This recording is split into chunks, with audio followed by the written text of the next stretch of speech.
Teman-teman dan rekan-rekan, pada kesempatan ini kita akan berbicara tentang sebuah topik yang tidak terlalu menyenangkan, yaitu soal bunuh diri. Karena saya ingin bicara secara khusus kepada Anda yang mungkin punya pikiran atau punya perasaan yang sangat menggebu-gebu untuk mengakhiri hidup Anda. Nah, kali ini saya tidak akan berbicara dari sudut pandang sebagai orang ahli agama, sebagai seorang yang advisor menasihati Anda dengan begitu banyak teori. Tapi saya berbicara dari logika. Karena saya mengerti tentang apa yang disebut dengan bunuh diri itu. Saya memulai dengan sebuah cerita. Cerita tentang seorang ibu yang suatu ketika pas kebetulan memasuki kamar anaknya dan melihat anaknya sudah berdiri di atas kursi dengan tali sudah melilit di lehernya. Anaknya siap untuk bunuh diri karena merasa gagal dalam hidupnya. Ketika melihat itu, si ibunya begitu shock. Dan ibunya berlari dan berlutut di depan anaknya dan memohon. Dan anaknya bilang apa? Ibu, saya sudah gagal. Saya sudah begitu banyak mengalami ketidakberhasilan dalam kehidupan saya. Biarkan saya untuk mengakhiri hidup saya. Dan ibunya bilang apa? Nah, ibu sudah melewati begitu banyak pahit getirnya kehidupan ini. Tetapi ibu tidak pernah menyerah sama sekali. Dan di dalam darahmu mengalir darahnya ibu. Nah, jangan menyerah. Begitulah obrolan antara si ibu dengan si anaknya terjadi. Bersyukur bahwa akhirnya kemudian si anak itu mengurungkan niatnya untuk bunuh diri. Setelah bertahun-tahun kemudian, ternyata anaknya not too bad. Berhasil mencapai beberapa hal yang luar biasa dalam kehidupannya. Ini adalah sebuah kisah nyata yang pernah terjadi. Saya juga ingin sharing tentang pengalaman saya. Saya mengerti tentang bunuh diri karena waktu ketika saya kelas 6 SD, saya pernah berpikir sangat-sangat serius untuk mengakhiri hidup saya. Kehidupan saya begitu sulit pada waktu itu. Ibu saya harus menghidupi 8 anaknya. Keluarga kami sangat sulit dan miskin. Bahkan kadang-kadang nasi nggak ada. Nasi kami adalah nasi yang harus dicampur dengan jagung untuk makanan ayam yang dicacah-cacah. Dan dengan cara seperti itulah kami kenyang. Hidupnya sangat sulit. Sampai pada waktu itu saya pernah kepikir secara sangat serius. Mungkin kalau saya mengakhiri hidup ibu saya akan lebih mudah. Karena kan nanggung 8 anak, mati 1 tinggal nanggung 7. Itu pikiran saya. Saya berpikir sangat serius dan itu logis. Untunglah saya kemudian akhirnya tidak merealisasikan itu. Karena kalau saya berhasil, mungkin saya nggak bisa melihat betapa banyak hal yang kehidupan sediakan untuk saya jalani. Nah, itu persis yang saya ingin katakan. Makanya saya tidak akan berbicara dari sudut pandang rohani. Saya tidak akan bicara dari sudut pandang menasihati.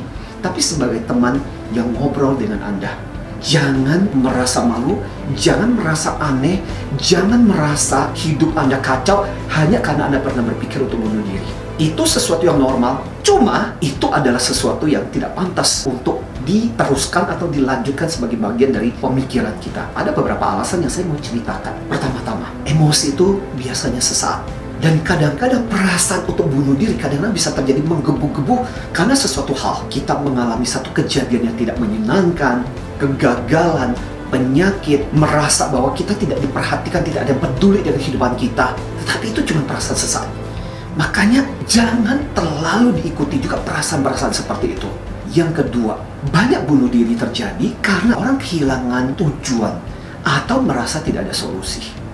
Padahal ketika seseorang bisa menemukan sesuatu yang jauh lebih penting dalam hidupnya, jadi akan merasa bahwa, oh ya, ternyata ada sesuatu yang penting yang perlu dicapai dalam kehidupan ini. Atau kadang-kadang ketika dia merasa bahwa hidup itu nggak ada solusi sama sekali, solusi saya adalah mengakhiri hidup saya. Dengan mengakhiri hidup saya, maka segala sesuatu akan selesai. Enggak gitu juga. Karena mungkin hidup Anda selesai, tapi kemudian Anda menciptakan masalah buat orang-orang di sekitar Anda. Dan itu membawa saya kepada poin ketiga yang penting, yaitu apa? Memikirkan dampaknya. Ada begitu banyak orang yang sebenarnya mempertaruhkan hidupnya buat kehidupanmu.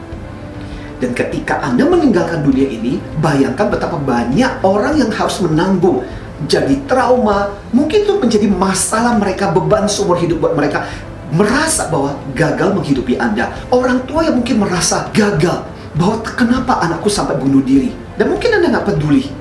Tapi percayalah, pada saat ketika kita memutuskan mengakhiri hidup kita, dampaknya buat begitu banyak orang itu begitu luas. Makanya saya sering kali bilang, bunuh diri adalah sebuah cara sederhana untuk menyelesaikan masalah, tapi menimbulkan masalah buat begitu banyak orang. Dan poin besar berikutnya adalah, kepikiran nggak sih, apa sih sebenarnya yang Anda akan hilang pada saat ketika Anda mengakhiri sekarang?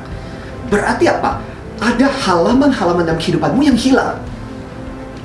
Saya jadi ingat ceritanya Oprah Winfrey, pembawa acara wanita terkaya yang pada waktu ketika mudanya itu pernah berpikir bunuh diri secara serius, karena waktu ketika itu dia diperkosa. Dalam situasi yang sangat sulit hidupnya, tidak punya orang tua, dan dia memutuskan dengan serius mau mengakhiri hidupnya. Dan untung tidak berhasil. Kalau dia berhasil, dunia tidak akan pernah kenal yang namanya Oprah Winfrey. Hal yang sama juga saya seringkali pikirkan dan juga ingin saya katakan kepadamu. Seandainya Anda melakukan ini berhasil, kebayang nggak apa halaman-halaman dalam hidupmu yang tidak bisa kamu capai? Penasaran nggak sih untuk melihat seandainya hidupmu masih bisa berlanjut, apa hal-hal yang masih bisa terjadi di dalam kehidupan berikutnya? Tapi pada saat ketika kita mengakhiri hidup kita sekarang, sudah pasti itu sudah selesai dan tidak ada halaman berikutnya lagi. Dan yang terakhir yang saya ingin katakan adalah, seringkali pada saat ketika kita memikirkan bunuh diri, karena kita memikirkan dari sisi negatifnya, kita selalu melihat sisi-sisi yang buruknya. Iya nggak? Kita melihat penyakit kita melihat permasalahan kita melihat kesedihan kita melihat hidup kita yang tidak berarti, kita melihat begitu banyak hal yang negatif dalam hidup kita. Itu karena kita melihat dari satu sisi. Hidupnya semakin diperbesar dengan hal-hal yang buruk seperti itu. Tetapi itu nggak fair, karena sebenarnya di sisi yang lain ada begitu banyak hal yang sebenarnya harus diakui. Sesuatu yang positif itu terjadi dalam hidupmu. Masih ada orang yang mengasihi, masih ada sesuatu yang sebenarnya dijanjikan, masih banyak kok hal-hal yang baik yang sebenarnya akan bisa terjadi kalau kita melihat dari sisi itu.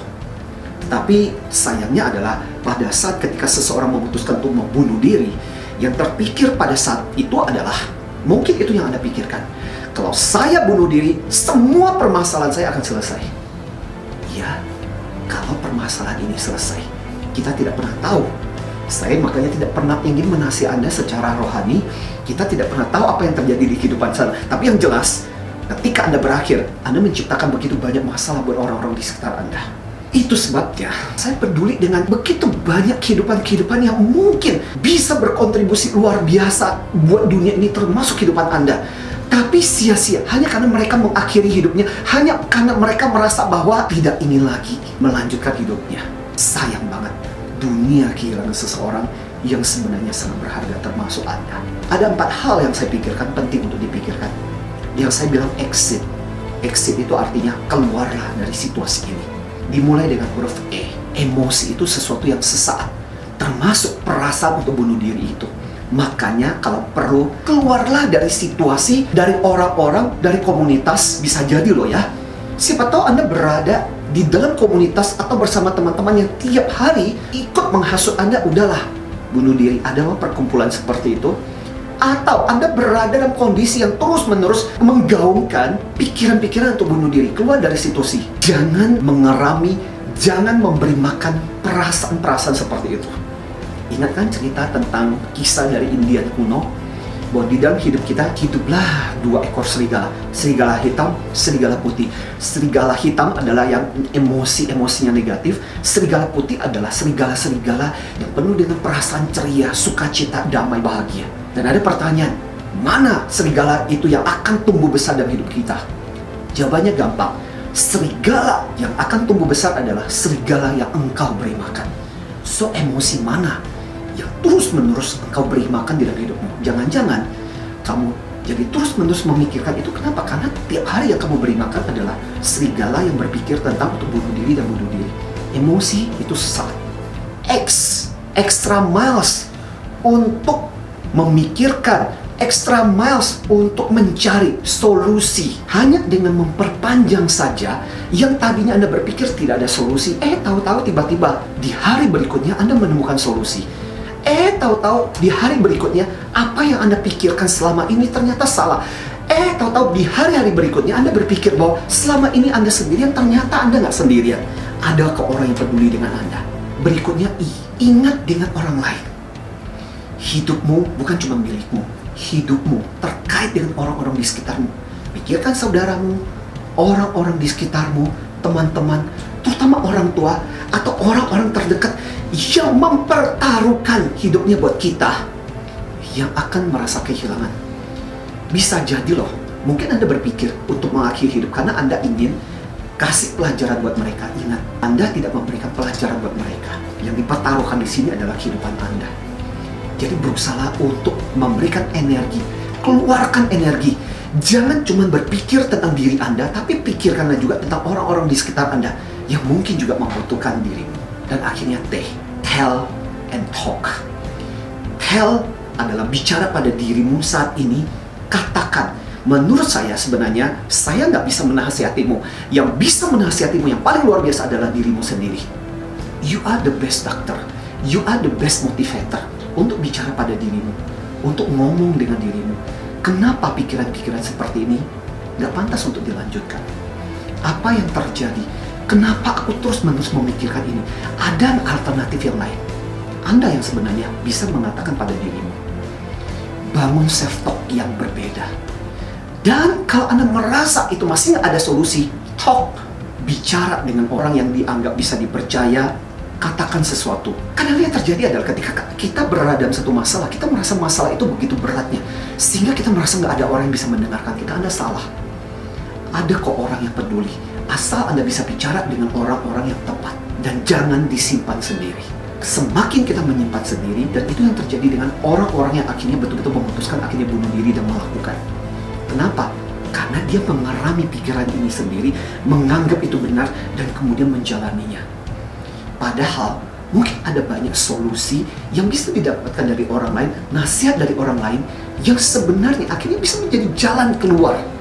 Saya cuma ingin sekali lagi bicara dari hati ke hati kepada teman-teman, rekan-rekan pada kesempatan ini, karena saya seringkali mendapatkan surat, mendapatkan email, mendapatkan WA, mendapatkan PM yang bercerita tentang situasi seperti ini. Saya mengerti, karena saya pernah berada dalam situasi itu. Tapi saya melewati itu. Saya bisa memiliki kehidupan yang sekarang. Dan saya percaya, dan saya yakin, banyak di antara Anda yang saat ini berpikir untuk bunuh diri saat ini. Stop. Karena ternyata, kelak kemudian hari, ada lembaran-lembaran luar biasa yang sebenarnya kalau Anda bertahan, di sana ada kehidupan luar biasa yang diberikan oleh Anda. Dan hidupmu ternyata akan menjadi sesuatu yang luar biasa untuk begitu banyak orang. Jangan egois. Lihat apa yang terjadi dengan Oprah. Lihat juga yang terjadi dengan saya. So, semoga ini menjadi sebuah obrolan dari seorang teman yang akan berguna buat Anda yang memikirkan tentang hal ini. Think about it. Gunakan exit plan ini. Laksanakan di dalam hidupmu. Saya mendoakan semoga hidup Anda menjadi berkat yang luar biasa untuk banyak orang. Karena kehidupan Anda berikutnya. Dari saya, Anthony Martin. Salam antusias.